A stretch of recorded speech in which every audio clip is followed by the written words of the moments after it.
Welcome back on Good Morning Artesia. And in case you've been watching this morning and you wonder how on earth did I just move into a completely different location, we got with the late James Doohan and we put in a transporter mechanism here, and we transported. Actually, where we are is in the lobby of Artesia Animal Clinic, the brand new lobby. Dr. Larry Young is with us, and Dr. Young, you were giving me a brief tour of your brand new facility here. This is absolutely wonderful. You and your staff have to be really proud of what you've built here in Artesia.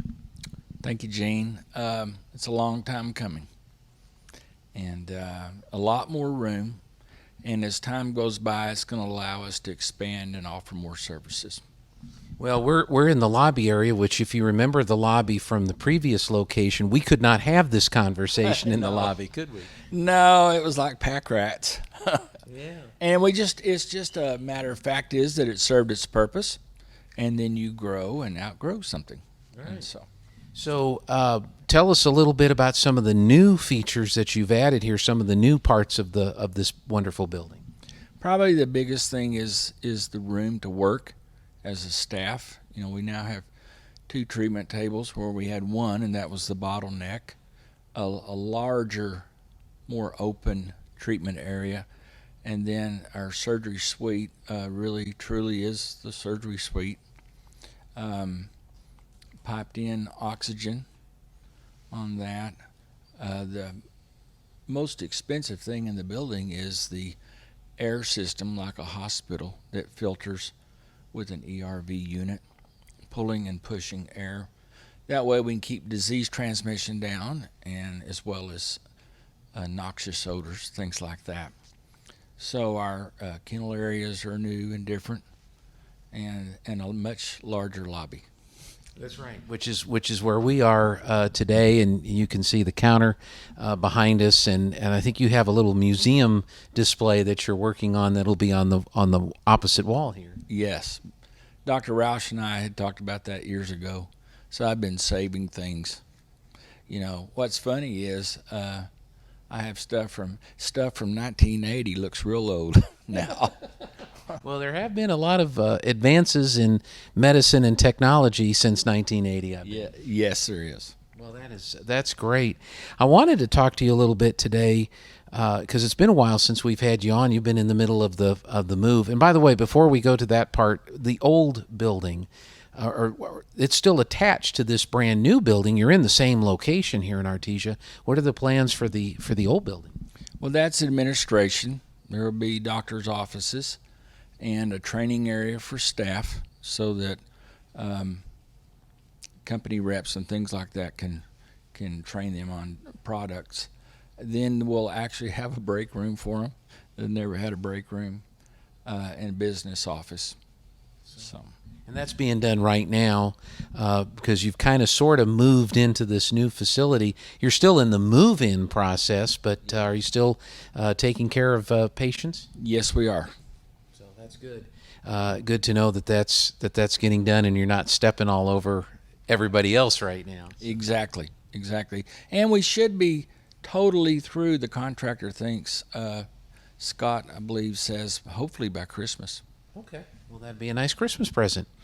Well, since we've had you on before, the COVID-19 pandemic has continued on. It's still a very much a problem here in New Mexico and across the country and around the world, for that matter.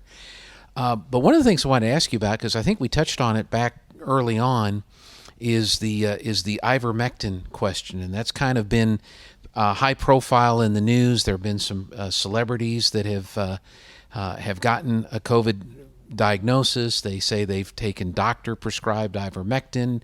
I call them a news network, got in trouble for challenging it.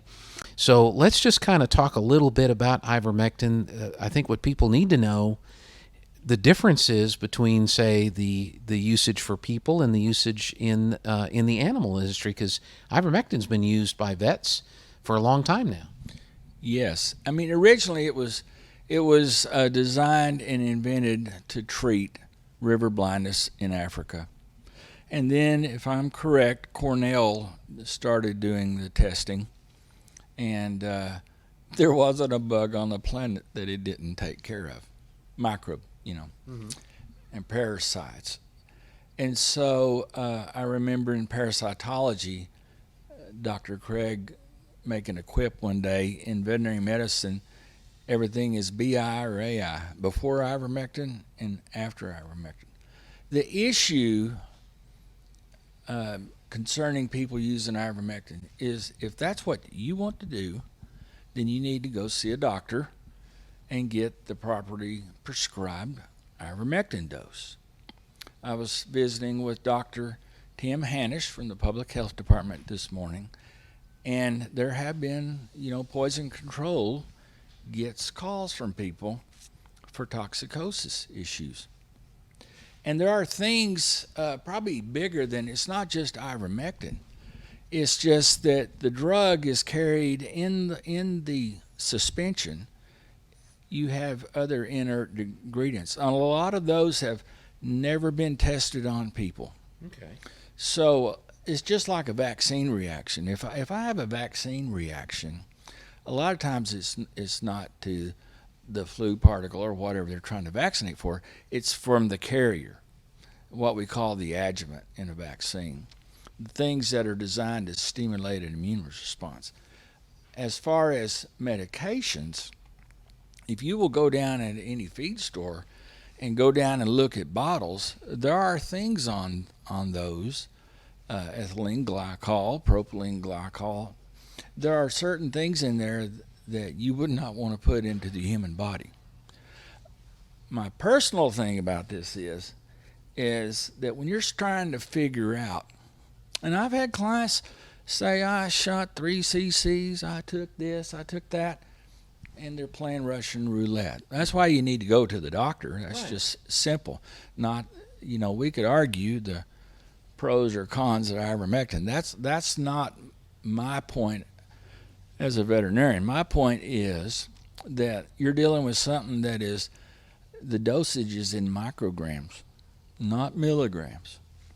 And you can get in trouble real quick if you're not careful. Now, as soon as I say this, I'm going to be down at the hardware store next week, and 10 people are going to walk up and tell me that they did, and that's fine.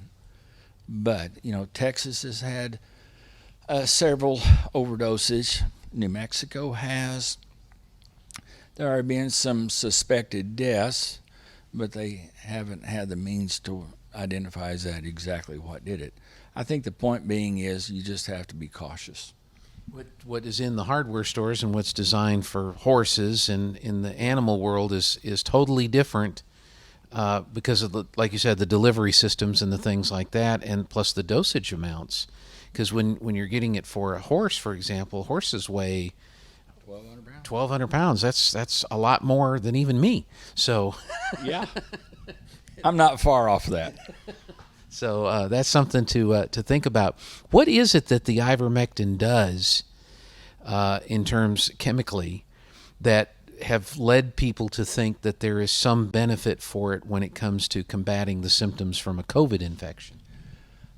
Originally, and I wish I had saved the article so I could give you footnotes, not just COVID. Originally it was believed research-wise that at a certain point it would block viral entrance into cells. So if you can block it from getting into your epithelial cells in your respiratory tract, then you've basically blocked the virus. It can't replicate or it can't right. Grow. So the question is, what time does it do that? Right. And just yesterday I had a gentleman that said, that so-and-so had taken it and they were better the next day. So do we know if it was that, or do we know if they were in you're dealing with a virus. So a virus is going to do its thing regardless on that one. The question is, they still haven't, to date, medically proven. And so you get a lot of what's called metadata or subjective data. And we all do that. Mm-hmm. We all do that. And what they need is to have a double-blind study with people and then actually nail down, does it or does it not. And at what point do you have to receive it in order for it to do what it hopes to do? There's been a lot of research done on a lot of different things, off-label usage of a lot of different things that people have been trying to figure out how to help people in the COVID infections. But you said something just a minute ago. It's a virus. Right. It's not unlike other viruses, and so viruses have certain characteristics, and it's just hard to come up with, well, this product right here is going to kill this particular virus. Right. And the deal was it wouldn't kill it. It would block it. So I guess if you want to say long-term around, if the virus can't replicate and can't do it, because viruses are like computer programs. They're going to do the same thing over and over. The interesting thing in the article, the journal article I was reading, was that it wasn't just ivermectin that it would tend to block. You know, it had to be very early on. That was one thing that was the hallmark. But SARS, there was a whole list of them, about 10 different viruses. Okay, so the question is, you would have to hit something pretty early on in order for it to do such as that. Now, the take-home point from this talk is, are people still going to do this? Well, I think so. Yeah, yes, they are. Yes, they are. They really just need to go. They just need to go see a human doctor and get it. And tongue in cheek, I had a colleague I was talking to on the phone the other day, and he goes, "We're not able to get Ivermectin to treat our patients. So guys, leave the animal products alone. Go see your doctor." Because it's readily available, plentifully available, yes. So that's not the issue. But yeah, leave the vet stuff for the vets and the animals, and get the people stuff. Now that we've been almost 2 years into this particular virus in the pandemic, have we seen COVID-19 show up in animals, in pets, dogs, cats, anything like that? No, you can get antibodies, but no. No, and let me tell you what, that's a good question, because if you had that on the scale that we would expect, because it's worldwide, you would see Zoetis, Novartis, Elanco, you'd see the big boy companies start doing research on a vaccine. And it would start showing up in the journals, so veterinarians would know this is coming down the pike. But there hasn't been anything. I haven't run across anything at all. Yeah. And so the public health department would have good data on that as far. And so if I want to know, that's who I call. Yeah. Well, it's interesting because I saw a story here over the weekend from China where they were disinfecting a apartment complex. They had everybody in the apartment complex was being quarantined. They go into the apartment and the person's pet, corgi, is there, and they killed the corgi. They just killed the dog right there on the cameras while the owner was watching and pleading not to kill the corgi. And I think the Chinese have a different approach to how they're handling the spread of this particular virus than what our sensibilities and what we would have here in the West. So people don't need to worry about if somebody in the family comes down with a COVID diagnosis, that the pet would be any part of an issue in spreading it to other family members. Right, because I had it, and Mitchell, my dog, didn't get it. He might have antibodies to it, but having antibodies to something, I mean, we all have that. That's part of our protection, does not mean that you're going to have disease. And so you don't see that anymore like you did at first, but once in a while something will jump up and they claim this, but I haven't run across anything that says it's going to be a widespread thing. And well, good. Well, I wanted to talk to Dr. Young about the ivermectin question because again, it's big in the news here recently. I think even the quarterback for the Green Bay Packers talked to Joe Rogan, and Joe Rogan, got in trouble with Dr. Sanjay Gupta, and I mean that whole controversy. But it's always good to talk with one of our local experts and just kind of get some good information on that. So again, if it's something you want to consider, talk to your doctor and get the people version and not the animal version. And that's what I tell people. go see your doctor. There are doctors that will prescribe it. You just need to go to the doctor if that's what you want and let them get you the correct dosage. Very good. All right. Thanks to Dr. Young for being with us. We're going to be back to talk more on a future interview, but we're here in the new lobby of the brand new clinic in Artesia, New Mexico, and we certainly encourage you to come by and just poke your head in the door and look around, and I think you'll be very, very impressed. Dr. Young, thank you very much. Thank you.